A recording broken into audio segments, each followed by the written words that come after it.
Bonjour Bertrand. Bonjour Xavier. Alors on approche des élections européennes et on a eu le droit, donc dans le courant de la semaine, là, à un exercice de style de Jean-Marc Jancovici, qui a été arbitre en fait d'un débat entre tous les candidats aux européennes, entre les principales formations politiques, pour animer un débat sur le thème de l'écologie. Alors tu as vu ce débat, Oui, qu'en as-tu je me pensé? suis infligé ce débat. Alors, il faut savoir, c'était un débat organisé par le Shift Project, l'arme, comment dire, le bras armé de Jean Covici, hein, qui organise un peu la décroissance, la décroissance choisie, hein, plutôt que subir la décroissance, on va essayer de l'organiser.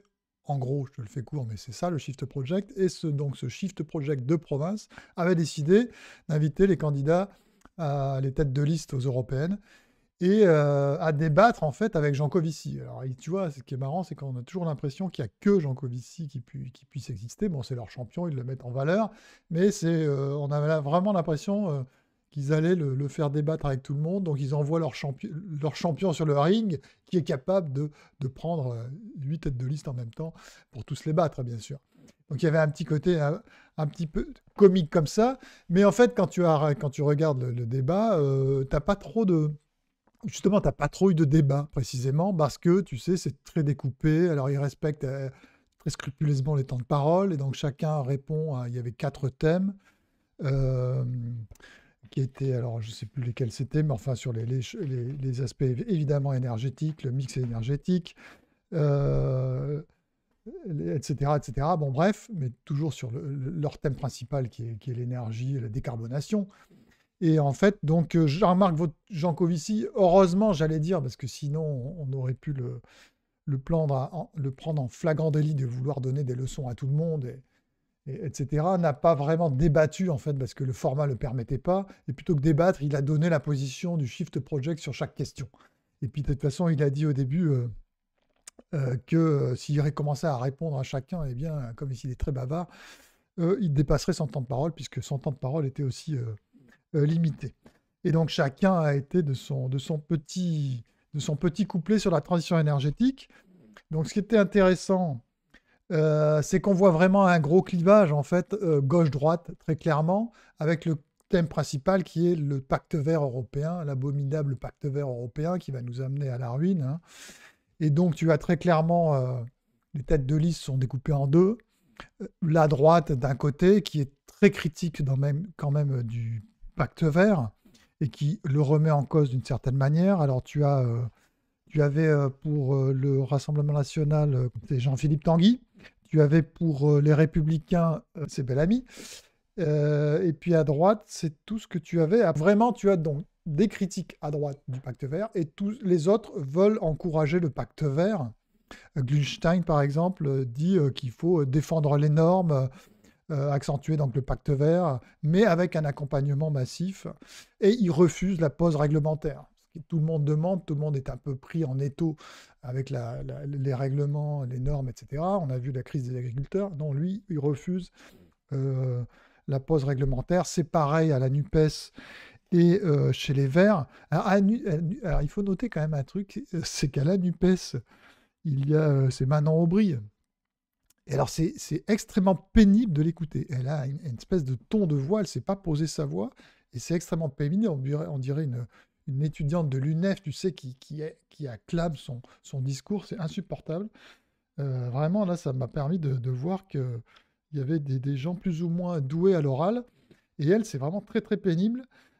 Contrairement d'ailleurs à la candidate des Verts, enfin, Europe Écologie des Verts, ou les écologistes, on ne sait plus comment ils s'appellent, euh, qui est assez posée, et qui arrive à s'exprimer convenablement, j'allais dire. Mais elle dit que les objectifs ne sont pas assez élevés, hein, ceux de l'Europe. Notamment, on rappelle l'objectif, hein, de diminuer de 55% les émissions de CO2, hein, d'ici 2030, hein. Donc elle voudrait que ce soit 70%.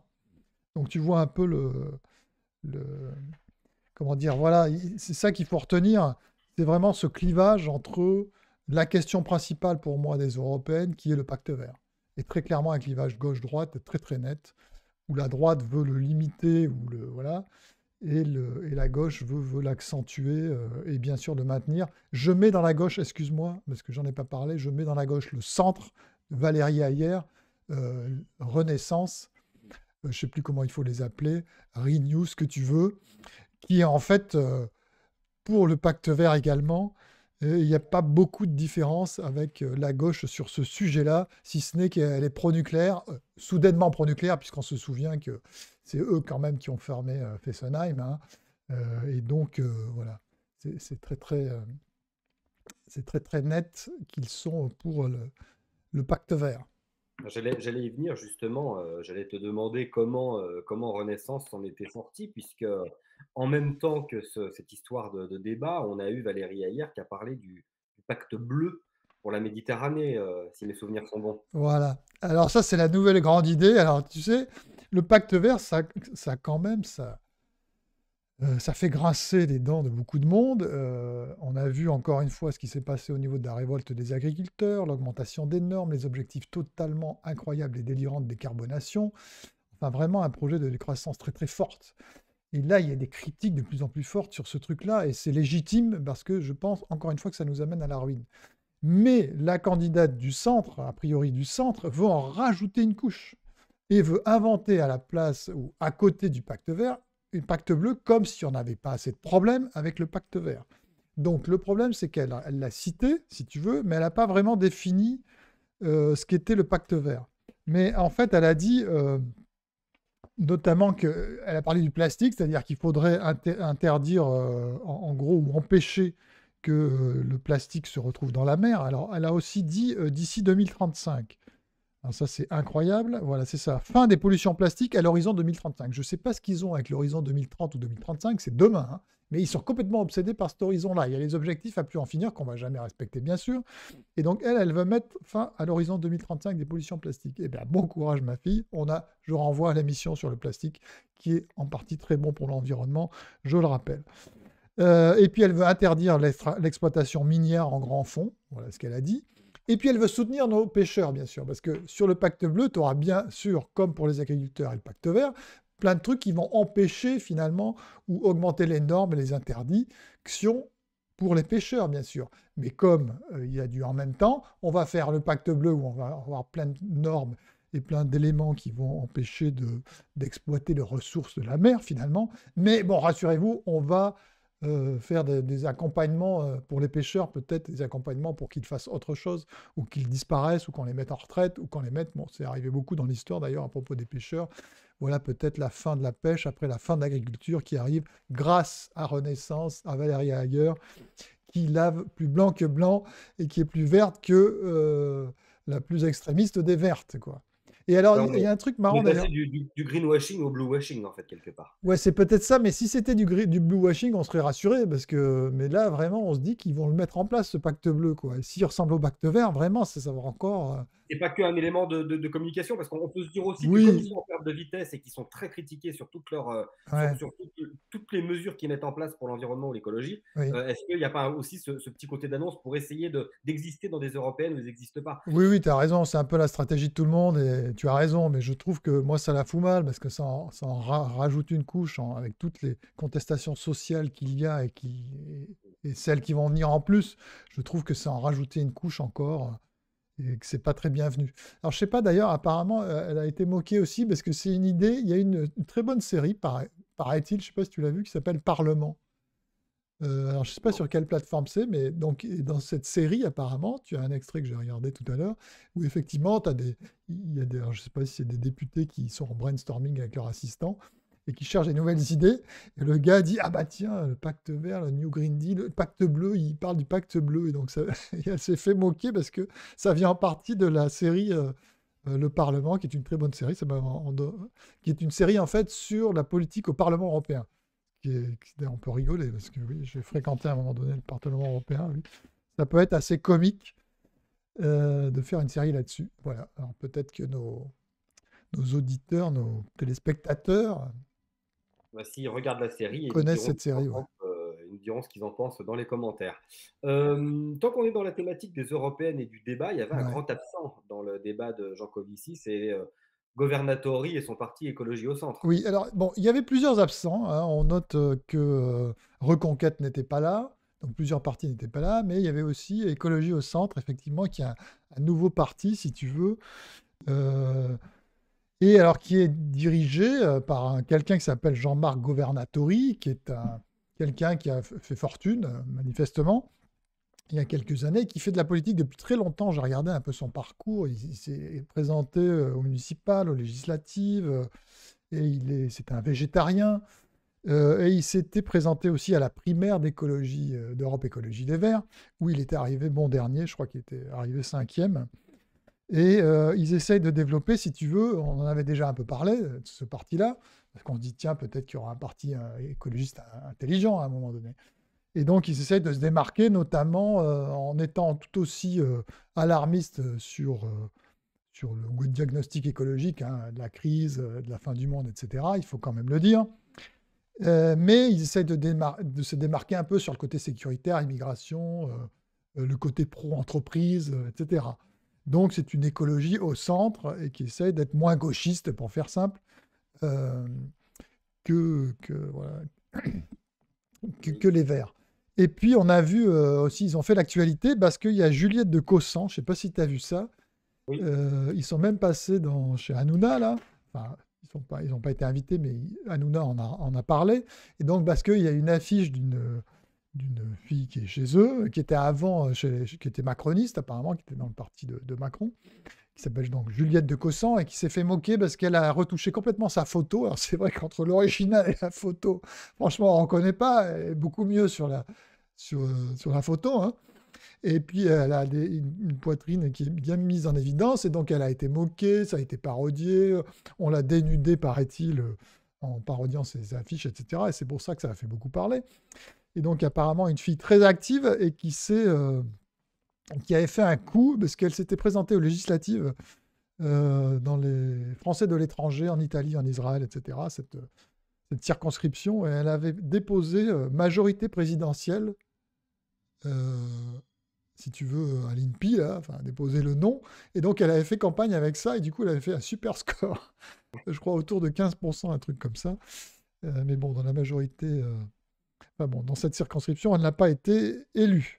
Mais donc, ils ont été dans l'actualité. Mais moi, si tu veux, je suis un peu Gorvianatori. C'est une bonne idée, on peut dire. On a essayé de faire de l'écologie, mais de détacher du côté gauchiste des Verts. C'est pas idiot, puis ça pourrait marcher, si tu veux. Mais le problème, c'est que le gars, Gorvianatori, je le trouve complètement nul. J'avais lu un article de lui dans Causeur il y a quelques semaines, et j'avais trouvé ça vraiment affligeant. Je pourrais te donner les extraits. C'est sans queue ni tête, si tu veux. En fait, il n'a aucune ligne politique claire. Il va un peu dans tous les sens. Alors, je peux te donner, par exemple, une interview qu'il a donnée récemment. Alors, c'est dans Opinion Internationale. Et on lui demande la question, là, on pose la question, quelles propositions les plus emblématiques vous démarquent d'Europe Écologie Les Verts? Alors quand même, le mec, il se présente aux élections européennes, il est tête de liste, il aurait pu préparer la réponse, tu vois, une réponse solide, toute faite, parce que c'est évidemment une question qui va revenir sans cesse. Et donc, et voilà ce qu'il dit, la première truc qu'il dit, c'est pour ce qui est de nos propositions les plus emblématiques et qui en même temps nous démarquent d'Europe Écologie Les Verts, nous proposons de faire de l'économie circulaire l'économie reine. On recycle tout, on répare tout d'ici 2030. Voilà. Donc le premier truc qu'il trouve à dire, c'est une espèce d'énormité. C'est-à-dire c'est l'économie circulaire et l'économie reine, et on va tout recycler, hein, tout. D'ici 2030, hein, je te dis tout à l'heure, 2030, ça obsède les gens. Je ne sais pas ce qu'ils ont avec 2030. Mais donc, ça n'a aucun sens. En plus, faire du recyclage à tout va, c'est une connerie environnementale monumentale. Et ça va nous ruiner, parce que ça coûte extrêmement cher. Je vous renvoie à d'autres vidéos qu'on a faites. Et puis, ensuite, il dit, alors deuxième proposition, l'abandon du projet du tout électrique des automobiles. Bon, ça, c'est pas forcément idiot. Pour préférer une limite de poids des véhicules à 1 tonne et la mise en place généralisée d'agrocarburants pour 2035. Et il dit, cela montre notre pragmatisme. Donc tu vois, il veut limiter tous les véhicules à 1 tonne et généraliser l'agrocarburant pour 2035. Ça, c'est sa deuxième grande proposition qui est censée le démarquer des Verts. Et il se dit que c'est une proposition pragmatique, puisque c'est pour 2035. Franchement, on a vu mieux comme pragmatisme. Le mec, s'il réussit ce tour de force, c'est un génie ou un magicien, quoi. Enfin, tu vois, il n'y a aucune structure vraiment établi, et on le voit dans son article aussi qu'il avait fait à Causeur. Et puis, par exemple, ils sont très critiques du côté un peu décroissant des Verts, et il tweet récemment qu'il a rencontré le Shift Project, qui sont quand même les plus grands défenseurs de la décroissance qui existe en France. Et donc il dit au Shift Project qu'il a rencontré, nous sommes le parti le mieux placé pour mettre en place ce que veut le Shift Project. Précisément, le Shift Project veut organiser la décroissance de l'économie. Donc, si tu veux, il n'y a aucune ligne directrice, il n'y a aucun... ça va dans tous les sens. Et donc, c'est Jean-Marc Ganvaratori, je pense qu'il n'y connaît pas grand-chose dans la thématique écologique. Et c'est toujours... on ne sait pas sur quel pied danser, ce qu'il veut, ce qu'il a dans la tête. Et c'est vraiment très pauvre, tu vois, en proposition. Qu'est-ce qui vous différencie de l'écologie, Europe Écologie Les Verts? Eh bien, c'est d'ici 2035, les biocarburants partout, ce qui était à mon avis aussi une connerie environnementale, et on recycle tout. Voilà. Et puis, alors, je te cite aussi dans son article de Causeur, à un moment donné, il dit, parce que c'est vraiment son article dans Causeur, d'abord, il est très mal écrit, donc il faudrait qu'il apprenne à écrire, et puis ensuite, il dit, alors je te cite un passage, hein, concernant la facette environnementale de l'écologie, j'ai démontré aussi dans mes ouvrages que l'environnement est lié à la santé. C'est facile à comprendre. C'est lié au plein emploi et c'est bien sûr lié à l'implication des citoyens. Tu vois, tout est comme ça. Ça veut rien et tout dire. C'est lié, bah oui, c'est lié à l'implication des citoyens. Mais oui, peut-être. Il y a plein d'autres choses, certainement. C'est vraiment d'une pauvreté incroyable. Il n'arrive pas à se démarquer, alors que vraiment, la ligne politique pourrait être assez simple, peut-être, pour se démarquer des Verts, justement, sur le côté. Il n'a qu'à insister sur le côté finalement régalien, reprendre certains éléments de l'écologie un peu voilà, pour améliorer la situation, et puis être vachement insistant sur attention, nous, on va mettre des flics, on va mettre la police aux frontières pour piquer des migrés, tu vois, qui joue là-dessus peut-être. Mais non. Et puis en plus, c'est un mec qui a fait barrage au Front National, au Rassemblement National. Donc tu vois, il dit qu'il est ni RN, ni Macron, ni tous les autres. Mais enfin, il est plus ni RN finalement, puisque dans sa parcours politique, il a montré qu'il a participé au barrage du RN. Alors, si, tu vois, c'est typiquement ce qu'aurait fait Europe Écologie Les Verts, barrage au RN. Donc voilà, en fait, rien ne le différencie vraiment, si ce n'est que ça va dans tous les sens et que c'est vraiment pas un bon parti politique, en tout cas tant qu'il sera gouverné par Governatori.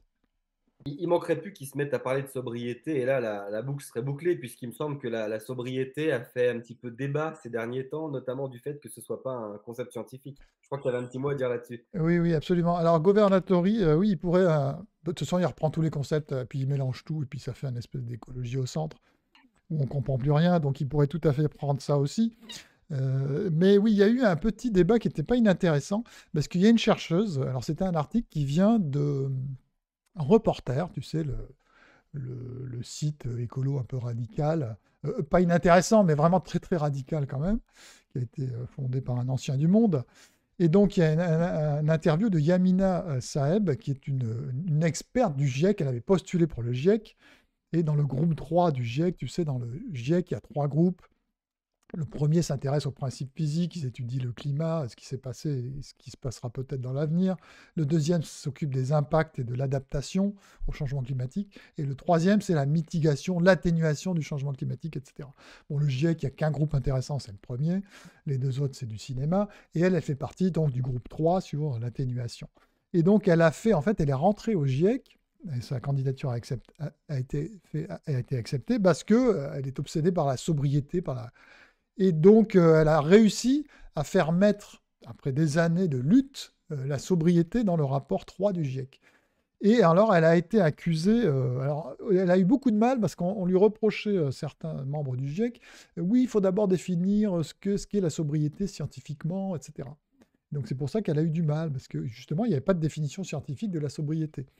Et elle a été critiquée aussi par notamment les journalistes du Point, comme Géraldine Hausner, qui est excellente par ailleurs, mais parce que, voilà, en disant que c'est un charlatan, puisqu'elle propose la sobriété qui n'a aucune définition scientifique. Et j'ai trouvé ce débat un peu bizarre, parce que la sobriété, il n'y a pas besoin d'avoir franchement un débat, une définition scientifique. La sobriété, c'est quoi? C'est faire des économies un peu partout. Et c'est exactement ce que veut faire le Shift Project, par exemple. C'est la mise en œuvre de la sobriété heureuse. Hein. Et donc, j'ai pas bien compris ce débat. Mais ce qui est rigolo, c'est qu'on pense toujours que forcément, tout doit être extrêmement bien cadré scientifiquement. Mais voilà, la sobriété, il n'y a pas besoin. La sobriété, c'est assez simple à comprendre. D'ailleurs, elle est définie comme ça, un ensemble de politiques publiques de long terme qui évitent en amont la demande de matériaux, d'énergie, de terre, d'eau et d'autres ressources naturelles, tout en livrant un niveau de vie décent. Ça, c'est la définition que donne Yamina Saheb. Voilà. Et donc voilà, bah oui, et puis c'est ce que fait le Shift Project finalement, et c'est ce que va proposer dans le GIEC, dans son groupe 3, c'est de faire comment on peut faire autant avec moins, donc d'être sobre finalement. Je ne vois pas en quoi il y a vraiment un problème de définition scientifique là-dedans, quoi. Donc d'une certaine manière, tu vois, je la défends, bien que je dise que la sobriété ne sert à rien, parce que la sobriété est imposée par les circonstances. S'il y a plein de ressources, elles vont être utilisées de toute façon, et que la sobriété est un résultat d'une rareté, en fait. Tant que tu n'as pas de rareté, tu n'as pas de sobriété. Donc pour moi, ça, voilà. Alors il y a un truc rigolo, c'est qu'elle dit aussi dans son interview, étant d'origine kabyle, c'est une évidence pour moi de vivre en harmonie avec la nature et de la protéger. Et puis aussi donc d'avoir pris ce thème de la sobriété comme thème de recherche.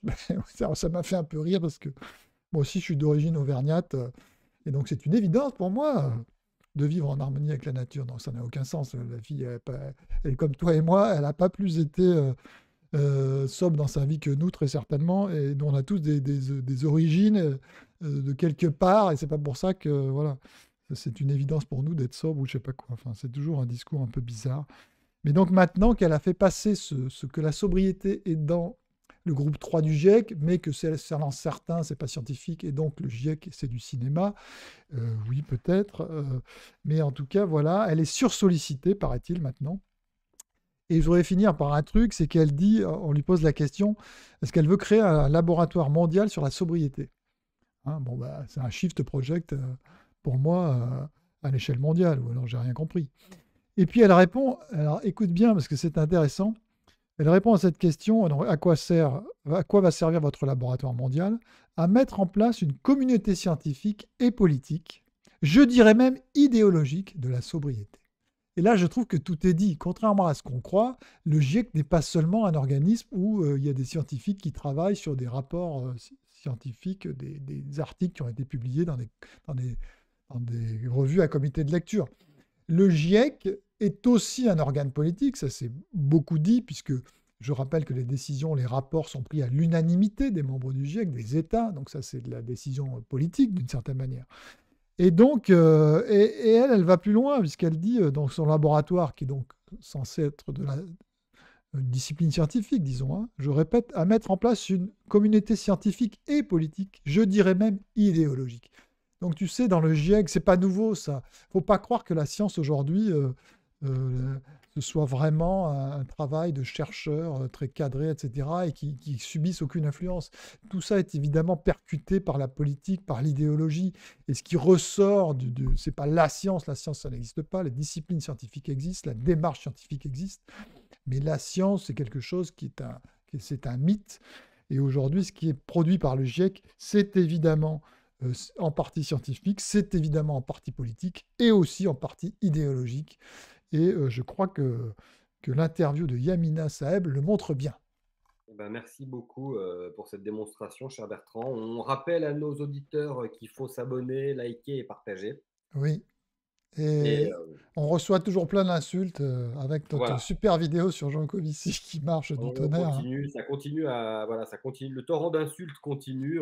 D'ailleurs, là, cette vidéo aujourd'hui parle de Jean Covici encore. Donc, si ses fans Ouais, veulent venir nous insulter encore et faire monter l'algorithme, il oui. n'y a pas de problème, ils sont les bienvenus. Oui, et puis je dirais un truc là, parce que tu sais, parce que je lis les commentaires, mais à chaque fois, c'est très, très négatif et tout, donc ça m'étonne pas, mais voilà. Mais quand même, j'ai réécouté toute la vidéo, enfin, un peu en accéléré, mais et en fait, je dis vachement de trucs positifs souvent sur Jean Covici. Je reconnais plein de choses. C'est ça qui est C'est vrai. incroyable, c'est que personne ne le voit ou le reconnaît, comme dans l'article que j'avais fait dans Transition Énergie. J'avais mis des éléments positifs. et j'en égrène un peu tout le long de la vidéo. Rien, ils retiennent rien. Il y a que le négatif, quoi. C'est fascinant.